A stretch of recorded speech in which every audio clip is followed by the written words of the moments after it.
I think I have that fear every day. That hurt. You can't afford that these days. Weirdly, tarantulas don't bother me. Did you hear the news on the street? Ah, that hit hard. Does my head in. What are their bank statements? Free? Free? Are you kidding me? Why would I do it for free?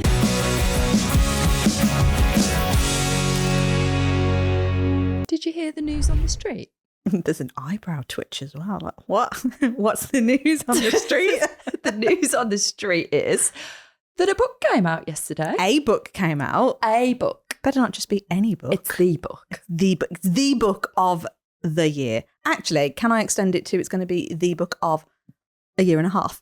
So we can have 2025 with it as well. Yeah, it's going to be the book, full stop. It is the book. And we don't want to labour on the book in this episode because we've actually got a really cool topic that we wanted to discuss today. But we do want to bring to your attention that book, the Let's Talk a Dog Business Strategy, is now available to buy. How incredible is that? On Amazon. On Amazon. Yes, well done. Anywhere else? Actually, I think it will be available on Waterstones shortly as well. Will it? Only online, but yes. How do you know this? From the publishers. Oh, I didn't know this. Clearly don't listen, do I? But yeah, so it will be available on Waterstones, online only, not in store, and on Amazon. So you can pretty much get it anywhere. I want it to be in Tesco's so I can go and do my grocery shop and see myself on a shelf. So yourself on a shelf. I've got Elf on a shelf in my head now because we're heading into Christmas period, aren't we? And I was researching Elf on shelf activities yesterday. Oh God, no. I know. No. We can't be thinking about that. Yeah, well, you can. But anyway, feeling the fear then, which is what we want to talk about which kind of ties in with that Christmas thing because you are fearful of Christmas and hate it. And I cannot wait for it. I'm not fearful of it. It does my head in. Yeah, I'm not. That's the reason. It's too much. Wow, you are screwed when you come to my house. I know, which is why I'll be avoiding it in the month of, November and December. Cool. So fear. I've had quite a few conversations with our clients over the last couple of weeks, which has prompted me to kind of want to talk about it on the podcast because it's such an annoying thing that our human brain does, isn't it? Like every time you want to do something, you suddenly get like slapped in the face with a nope, can't do that for no logical reason. Well, it appears there's no logical reason. Elaborate. Well, there will be a reason. There'll be a protection around it. Yeah, but I wouldn't say it's not logical though, is it? I feel like it doesn't feel logical, but there will be some logic to it. Elaborate. Give me an example. Well, if you're fearful of something, there's got to be past experiences that have led to that fear. So you've been through things that have created the fear and created the defense mechanisms around that fear and that protection. So it does come from somewhere, but it's trying to figure out where. So interestingly, and I can't remember where I heard this, but I believe when you are born, so you're a brand new little baby in the universe. You've got a weird look on your face. You're a brand new little baby in the universe. And I believe you only have two initial fears. One of which is, where's my next meal coming from? Like, how am I going to get that stuff to keep me alive? I think I have that fear every day. And secondly, I believe it's a fear of falling. You know, Really? like if you've had those dreams when you wake up and you think, shit, I'm just about to fall out of the bed or something. Yeah. You're not. But those are the only two fears that you are born with. Is it not fear of being left alone to fend for yourself? No, that starts to come as your brain develops. Oh, okay. So you're born, brand new, little naked baby, brand new baby. Those are the only two fears that you're born with, and everything else is learned. Interesting. So it does come from somewhere then. Yeah, but again, it's not logical, is it? Because it's learned. Yep. It's your experiences, and sometimes it's not even your experiences. So if you think about that newborn baby again, as that child now grows, say for example, and this is something I was actually really conscious of. So I am not a huge fan of the big ass house spiders. Weirdly, tarantulas don't bother me. You wouldn't want one in your house. I wouldn't want one in my house, no, but I'm not suddenly going, oh my God, However, the big, the really big, big house spiders, I'm like, oh God, no. So I was really conscious that if I start freaking out every time I see a spider in my house, the boys are going to adopt that fear. So it's going to be learned from me when they've got, as far as they're concerned, it's like, oh, it's just a spider. Like, it's just another animal. So I could quite easily pass my fear onto them from that. And we were talking earlier, actually, in the car on the way here about how a lot of people's fears around money definitely come in. So for me, I have been brought up with the concept of you must pay off your mortgage. Always get a repayment mortgage. Don't do interest only. Make sure you pay it off. Always have, my mum always used to say to me, make sure you've got 12 months worth of mortgage payments in the bank. I'm like, 12 months? 12 months? Who has You that? can't afford that these days, surely. I barely get by with like paying the bills the next month. Yeah. But all of that is so ingrained in my nervous system to go, maybe I should do that then. And I went on that Growing Your Wealth program the weekend, which you couldn't make it to. And I could see all of the logical stuff there about going, do you know what? If you've got excess cash, then invest it. Don't pay off certain debts like your mortgage, because arguably in 10 years' time, you could grow your wealth more by investing it in various different strategies versus paying off your mortgage. And to me, that makes logical sense. But I know I have that fear internally, and it will be a battle to go, but if I had all that cash, then I'm more inclined to want to pay the mortgage off. Not because I think it's the sensible thing to do, but because that's the message that I've been told ever since I was young. And it gets reinforced as you go along as well, doesn't it? Because there will be other people that have that same opinion, or a lot of people actually have that same opinion. So when we're talking about dog trainers and their fears, look at all the other, their peers are saying lots of things which reinforces their fear, and then makes like if we're saying to somebody, oh, do it this way, and we know it's the right way because it's worked for us and it works for others, there's that fear because it's like, well, everyone else is telling me not to do that. So to break away from that safety net and listen to the fear is easier than going against the grain, isn't it? I think you see it time and time again, don't you? Even in the conversations that we're having with anyone who's willing to have a conversation with us about this topic, you can't possibly charge that amount of money.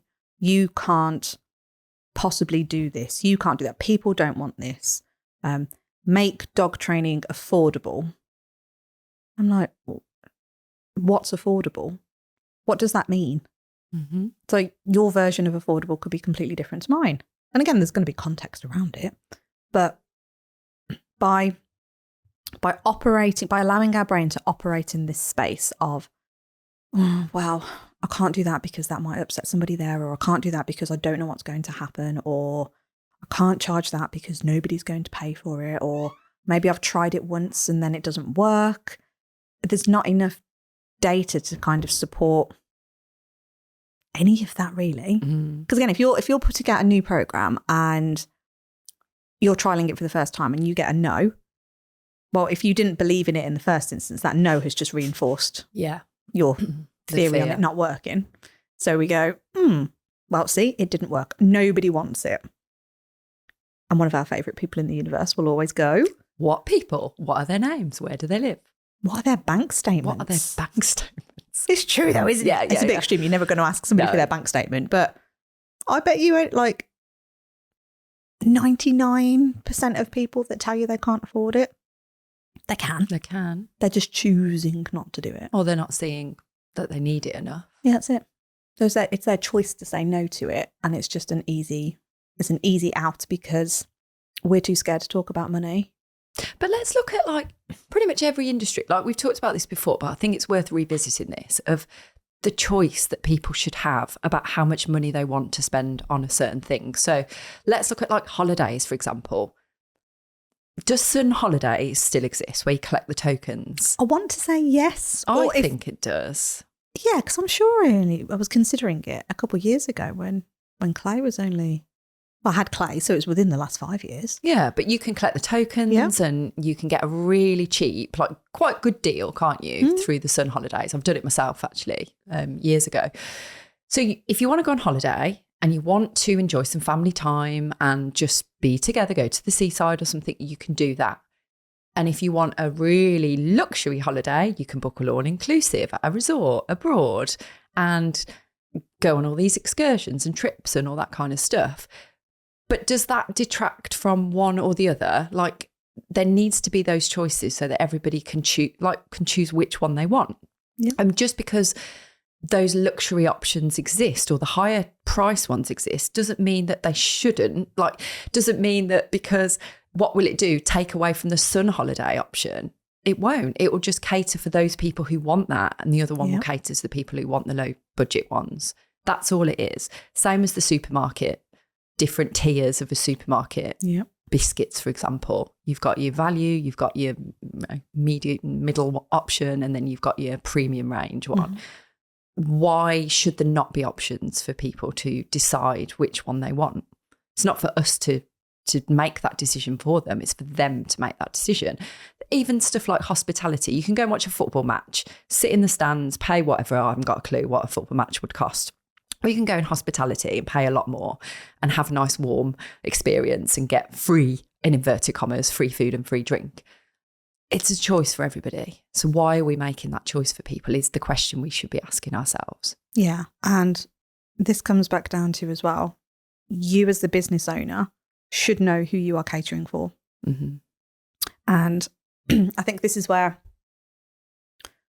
I'm going to give us a really big pat on the back here, because I think we do this exceptionally well. I feel like that's a massive statement to make now, and I'm going to back it up. But I genuinely believe that we do this exceptionally well, both in Canine Business Academy and in the dog training business, because we identify our target audience so well that we are able to cater for every single person within that category, within their own choice brackets, if that makes sense. So let me elaborate a bit more. We have our high ticket programs in both businesses. The reason we have those high ticket, and I think this is something that dog professionals, so everybody listening now, I know there will be a good percentage of you that will struggle with the concept of, air quote, charging higher amounts of money for the exchange of your service. So our view on this, and this was a conversation I was having recently with someone, if you try and cater for everybody on a low ticket, so that low affordability scale, so I don't know, what, like say sub £100, yeah. If you have a service or a product that's around that £100 mark, and that's your bread and butter, that's your signature service, that's the thing that you're offering in order to pay your bills, well, the reality is you are going to have to work a fair amount of time in exchange for that money. I'm going to keep it at 100 quid because it's easier for my brain. So if you were doing 5 hours at 100 quid, well, I mean, arguably, let's face it, 5 hours is probably at 50 quid, isn't it? If not lower. But 5 hours at 100 quid, well, there's £500. But if you've got bill, and I would say in this day and age, I would say on average, somebody really needs at least 2 to 3K a month to survive. Very, very average, pluck a number out the air. I wish mine was that low. I really wish. That's just my mortgage, £3,000. So by working all those hours to try and get that 3K for you to sustain your business, yes, that's brilliant. Yes, you are catering to people that can then, air quote, afford you. However, what about everybody else that you are now not able to help? And you may be thinking, well, what do you mean? Like, I'm helping as many people as I can, but there's only one of me. So maybe I've got to get staff on. And yes, that is an option. But even then, that person is still also going to reach a capacity. So you're always going to hit a capacity when you are looking at time exchange for money. But if you are looking to really truly try and help as many people as possible and cater for all of these different variances within people's lives. If you lean in on an elevated price point and an elevated product, and call it premium if you wish, you are then looking after you and the business. So remember, like, you are not the business. There's two separate entities. So if the business can operate at such a high quality and high standard, that is going to help you regulate your nervous system.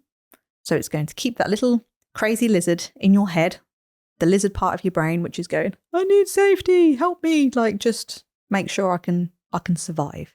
When that's looked after, look at all the extra time you've now got available to you to be able to do things like free content, YouTube channels, Facebook groups.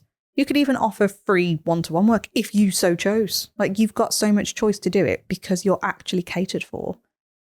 But if you're always offering not enough to cover your own bills, well, how is that helpful? So yes, you could be helping others, but you're not helping yourself. And actually, by you not helping yourself, you're not helping your family or your friends, because it impacts everything else. Mm. And also, let's think of the quality of that low ticket service compared to something which would be higher ticket, longer, probably delve into the problems people are experiencing better and have a better result for people as well. So if you're looking at it in a holistic way, and that ripple effect, that's surely got to come into it as well. There is only so much somebody's going to get out of a sub £100 service. So let's say that's a puppy class type service. The quality of that, of your time and your knowledge in that, is got to be split however many ways. And are they actually going to receive all of the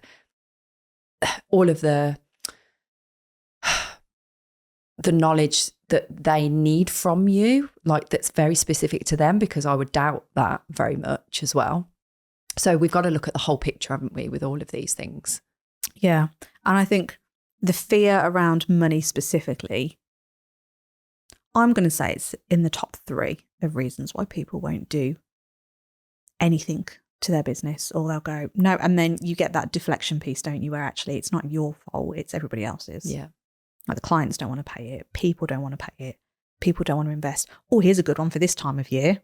Christmas is coming. No one wants to invest. So summer holidays, that people are going on holiday. Yeah. Like, you could say it about every single time of the year, couldn't you? The new year, Christmas is just gone. So now no you've one's got any money. Pre-Christmas problems, and now you've got post-Christmas problems where it's like, oh no, everyone's going, like, no, I'm not spending. Had a really expensive Christmas. Well, actually, there's a bleeding queue in itself, isn't it? Everyone's just had a really expensive Christmas. So there's money to be spent at Christmas. This is the thing, right? So it's like the biggest spending month of the year. Yeah, people go out a lot at Christmas. Yeah. They're spending money on, like, meals out, Christmas parties, drinks with friends they haven't seen for ages. They're buying presents for everybody. Yeah. And it's like, really, that's a choice. If you really, really wanted to, you could just be like, I'm out of Christmas this year. Like, I really can't afford it. And that money I'm going to put into myself and into my business. Like, if you really, really wanted to, you could absolutely do that. Yep. Now, I'm not suggesting that everybody just shelves Christmas. I would be quite happy with that. But you are running a fine line of continuing this partnership, I tell you. It's always a contentious subject at this time of year. Hot coals. But you know what? Like, realistically, if you didn't want that expense, you could be like, should we just not do Christmas this year? Should we just, like, yeah, you know, we would both say, no, we won't buy each other presents, if you really wanted to, for example. Yeah. But Christmas is one of those things whereby it's like a given. Oh, we can't not get ourselves involved in Christmas. Why not? Like, why or why not? It's a conditioned thing, I suppose, with a lot of these thoughts, isn't it? But, okay, so the free, I don't know if, were you going to say anything else on that kind of subject there? Or can I go into the free content stuff? Go into the free content, because my brain is now thinking about how I can decorate my house for Christmas. Oh my good God. I need to steer her back. Come on, stay on track. So the free content argument. Oh my God, this is something where I spend a lot of time in Facebook groups whereby there are dog professionals, so whether they're dog walkers, trainers, groomers, whatever. And when I dare suggest that somebody gives free content away, oh my gosh, the barrage of abuse that ensues. So for a couple of reasons, right? It could be, so what generally happens with dog trainers particularly anyway, because we know this because we are them. We will not overstay our welcome, but we'll stay longer than we should. So you've got your... Why do we do this? I don't know, but you've got your hour session. And you feel bad if you just, I get it. If you're in the middle of delivering something and you're like right in the thick of it and you've got to finish it, you can't just be like, right, I need to go. I get you might stay 10 minutes over, but invariably people are charging a very low amount and then staying for an extra half an hour to an hour. Even I've heard people stay 2 hours extra. I've done that.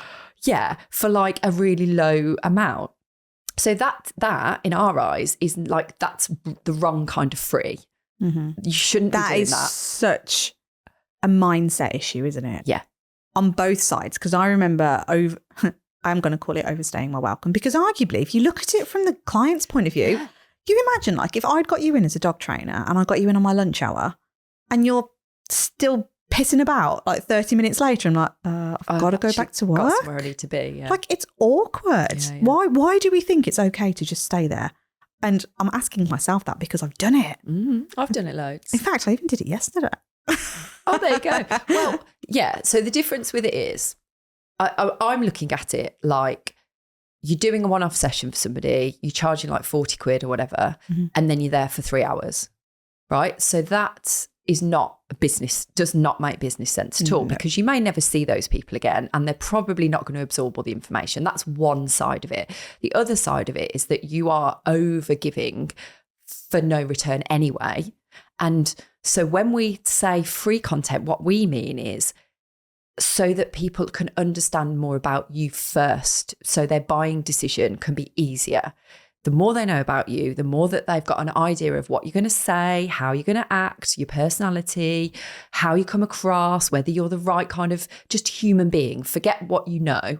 It's you're a human being that another human being is going to buy from. Yeah. If you don't give any free content like that, at that point, you're likely to get yourself into a situation whereby the expectation isn't set properly because no one really knows what to expect. Like they don't know you well enough to know that you definitely are the right person for them. So it can create problems that way. But also it's this whole like,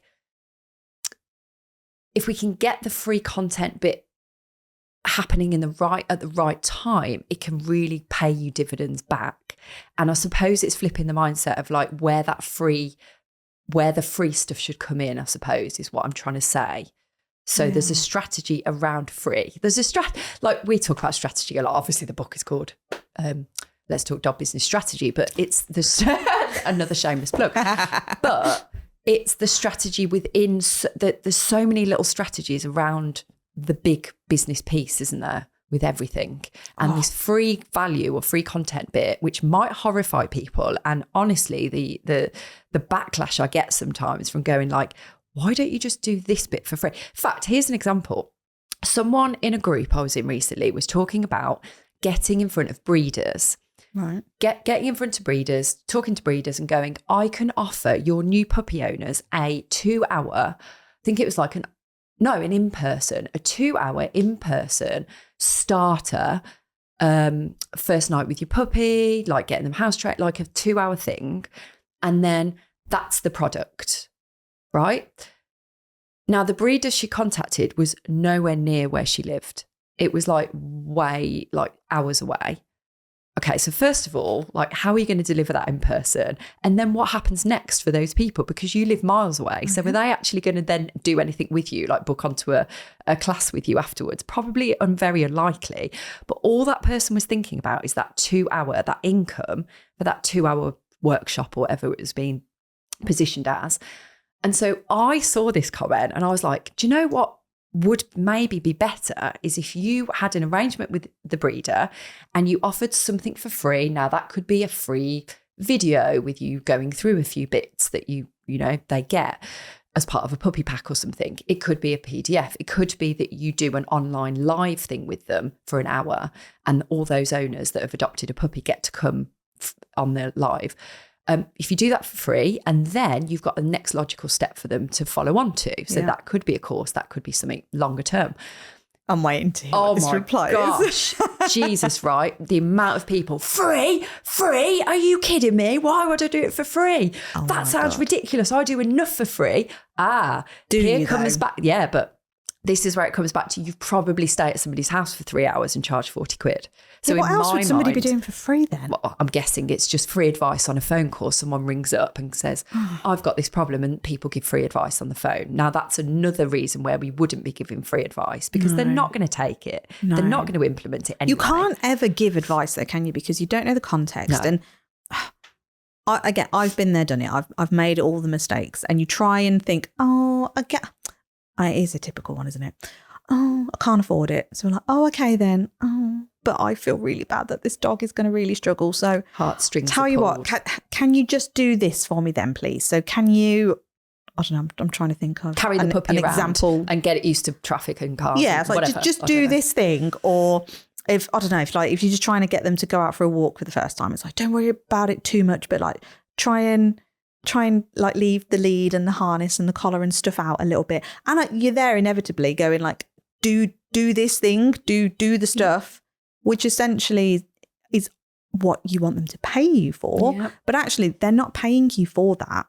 And I think this is where a lot of us put those unintentional blockers up, that we're thinking I am paying you. If you're coming to my house now as a dog trainer, I am paying you for you to come and for your time, basically. I'm paying for that hour.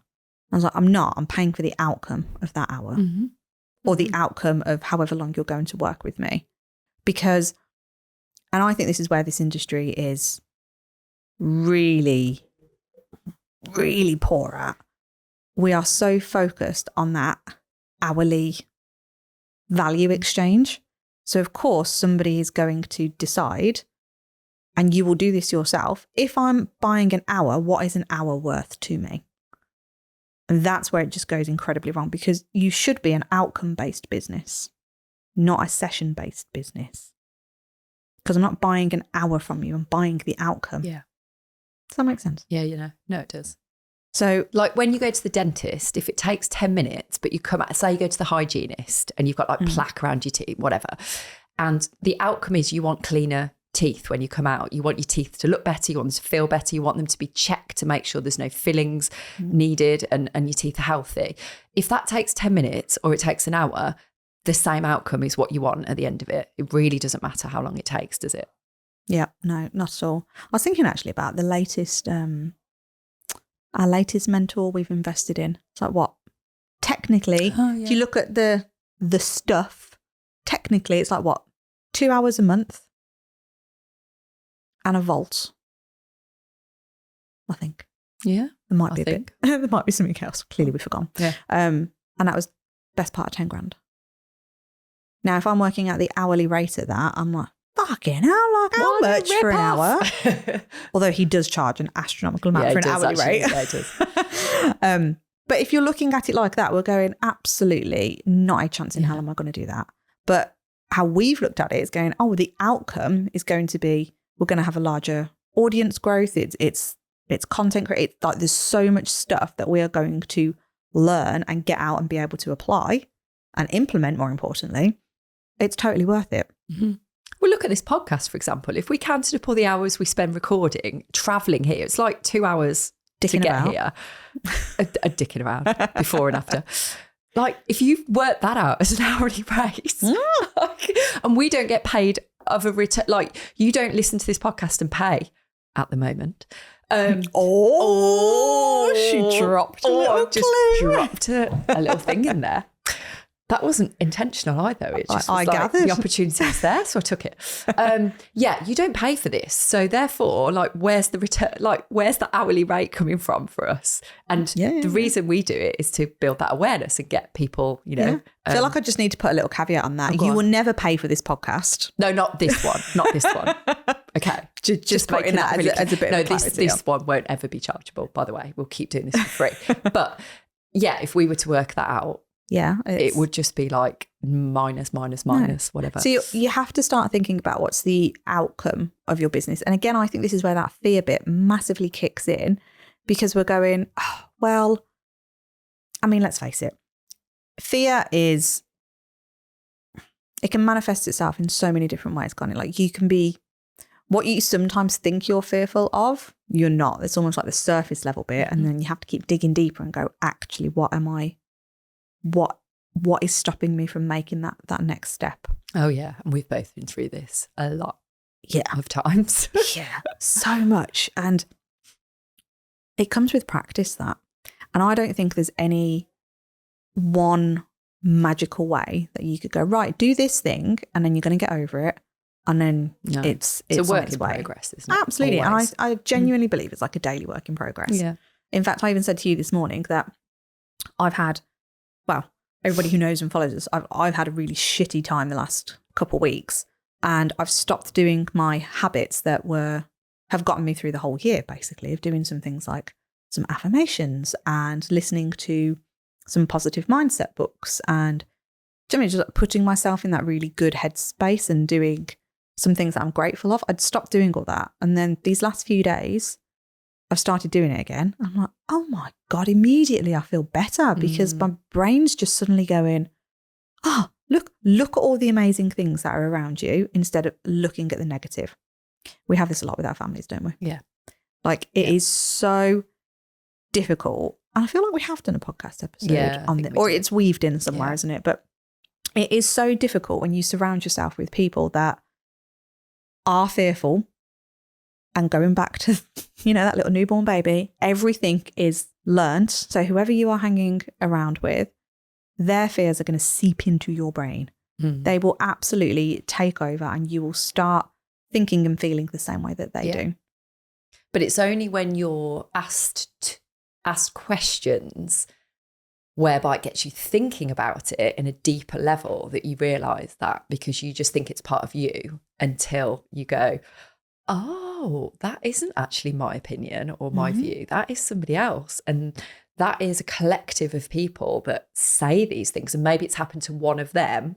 And then it's almost feels like it's happened to you. And that thing about people won't pay, has actually anyone ever said they're not going to pay? Has anyone said with the fees you're currently charging, they can't afford it? Probably not. But they've heard someone else that's had that experience and then they've gone, well, that will happen to me. I know that's going to happen to me if I do it in my area, because my area is not affluent. My area hasn't got loads of money, nor have ours. But people pay it. They pay it. Do you know, and I know we've said this before, but again, like all these people out there, they do not determine how much is expensive or how much is cheap. In fact, an exercise we get pretty much all of our clients to do is go around and ask people in your life, like ask your friends, ask your family, ask your neighbours, ask people that you know, without context, which makes it difficult, but without context, give me a figure that is expensive and give me a figure that is cheap. If out of even 10 people, if even out of 5 people, if you get the same figure time and time again, I will be highly surprised. Yeah.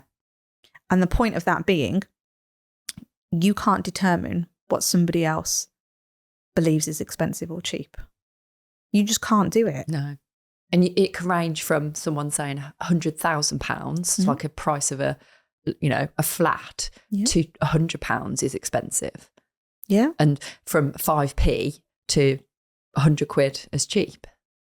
Yeah. And that's it. And then when you start applying the context, other factors are going to start coming into your brain, because again, other people's opinions will lead you to believe like, oh, that's expensive. I'm going to pull in Gareth here as an example as well, because that wealth creation bit that I've just come back off of, he's adamant that he doesn't want us investing in that. Mm-hmm. But that's a fear thing of it's unknown. What's the point? Do the safety net of no, pay the bits off that you need to. You don't need to go and invest in creating more wealth. Your job creates that. Yeah. Or the thing that you know what I mean, like the business, the service, that's how you make your money. Yeah. No other means.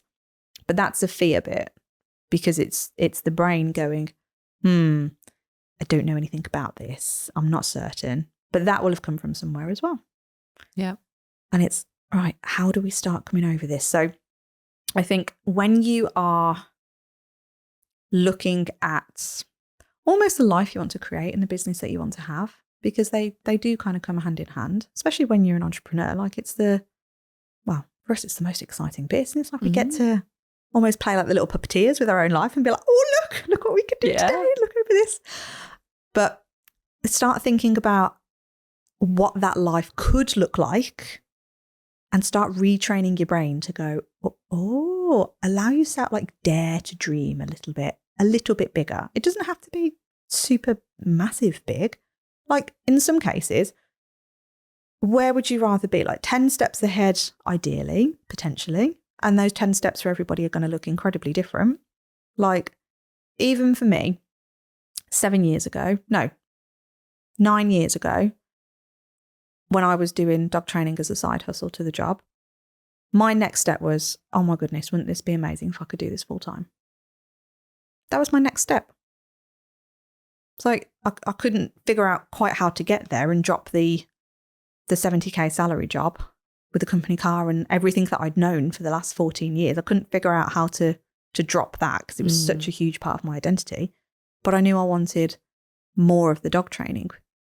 Didn't know anything else, didn't really think about it as a business. I was just like, I just want to be doing that full time.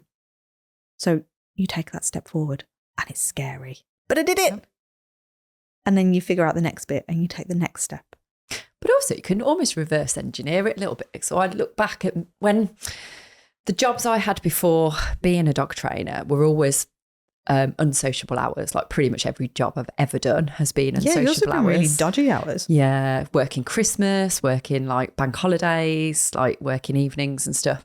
And so I started doing hotel and pub work. So anyone who's done that before will know you just basically don't have a life for a lot of it. And there was a point where me and Gareth were not really having any evenings together at all, because if he wasn't at the gym or I was working, it would just cross over. And I remember when something changed with some of my work, I can't remember actually what specifically, but I was like, I want one evening a week with him. Like if that's my goal, how can I do that? How can I change things up so that we're able to have that one evening a week? And then that one evening a week went to 2 evenings a week. Like I really like that. I want another one and another one and another one. And then it wasn't me just going, right, I'm not working evenings anymore. It was like a gradual thing of going like, how can I change that bit so that I can achieve that goal and then the next goal and the next goal. And then when I changed my dog training model completely, I was like, I don't want to work any evenings. Like I've now got so used to having them and enjoying them and having a bit of a life again that it's non-negotiable, and I won't work that well. I wouldn't work evenings at that point. I was like, I'm not doing it because I've got that boundary in place for me, and because I've had so many years of doing it and just feeling like I'm missing out on things, and there's events that I couldn't go to, and whole weekends I couldn't do stuff, and I was just like, I'm not doing that anymore. But that was, for me, that was like a small thing probably for most people, because there's loads of people that never work evenings and weekends and it's just a given that you'd get them. But for me, I was like, no, that's big. Like I need to make this happen. How can I do it? And how can I do it? Like you could do it suddenly, but in my, like the way I work, I was like, I need to do this gradually so that it's, it's comfortable for me. And that's what I did. And I didn't work any evenings for like a few years, and I loved it. And you know what? What's interesting on that is you identified for you that you needed to go slow. Yeah. You needed to do those little like micro commitment movements to move that needle.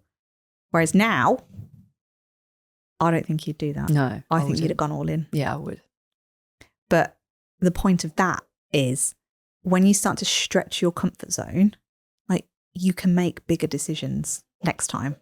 But you have to start somewhere. Yeah. Because let's face it, if you don't change anything, nothing is going to change. So if you allow your brain to take over and be controlled by fear, be controlled by the unknown, be controlled by everybody else's opinion of what you should be doing with your business, nothing is going to change. And if you've got an inkling in you to say that something needs to change or you're not happy with something, only you can change it. I mean, obviously get help in the right areas for whatever it is that change needs to be, but only you can do it. Because even if you do get help and somebody's telling you all of these things, if you don't go away and implement it, it's not going to change. No. Actually, I've just thought of something else while I was telling that story as well. And you're saying that it's a bit of a side topic, but you know, when we always think that we have to offer training on evenings and weekends because that's when everybody needs it. When I was in that situation of just missing out on a lot of things, and I'd get family members or friends being like, why do you have to do it of an evening or a weekend? Can't you do it in the day? Like, why do you have to do that? And I was like, oh yeah, because that's when everyone needs it. So I was telling that story. People are like, but surely you could do it in the day. Like, that's rubbish, isn't it? Because who wants to be just working every evening and weekend? And so like, that's that kind of story that I'm telling myself is going like, no, they're only available. And actually, why couldn't I have changed it? Why couldn't I have just offered daytime stuff? And that's exactly what I ended up doing. And I was maxed out. So it just that little bit, I thought actually that's quite relevant to sort of to say. And that's a whole topic on itself, really. But it ties in quite nicely. Yeah, it's amazing the power of this thing inside our noggins to go, you literally control every single decision that we make. And I would argue that the majority of decisions human beings make are pretty piss poor. Yes, I would agree with that. I've made many piss poor decisions, but also learnt from them, like looking back now. But that's the crucial bit, isn't it? It's being able to have that awareness of oneself, to be able to go, do you know what? I am very conscious of my part in that particular scenario and owning it and going, do you know what? That's my bad. I shouldn't have done that. But it's so easy to get wrapped up in that world, isn't it? And again, it might sound a little bit off topic, but I feel it's relatable. So I was having a conversation with my sister the other week, and you know, I'm going to be home editing and she's a teacher. So we already have very, very different opinions on everything. And I've had a crappy 2 weeks, and I looked to her to just offload some of this stuff that I was feeling, knowing full well that this was not the best decision to make because of how differently we view things. Not that we're not close and not that we don't love each other. Do you know what I mean? Like all that stuff. But because the opinions, it's almost like it's a very tense decision to like not talk about it on either side. It's a very conscious thing to go, if we avoid it, then we're okay. Yeah, a bit tiptoe around. Very much.